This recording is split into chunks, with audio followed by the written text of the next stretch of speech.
Here I have DJI OSMO ACTION, and today I'm going to show you how to enable Hyperlapse mode. So to enable this mode, you just have to press this quick switch button here. Then here you can select different modes, and here you have to select the Hyperlapse mode. Here at this mode you can change its resolution and change its speed. And then let's try to record something in this mode.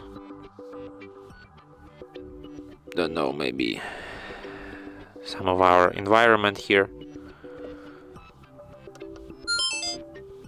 And how does it work?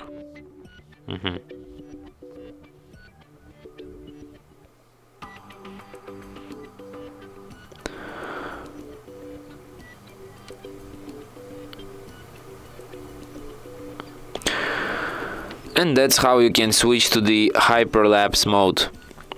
And that's it. Thanks for watching. If you find this tutorial useful, don't forget to hit that like button and subscribe to our channel.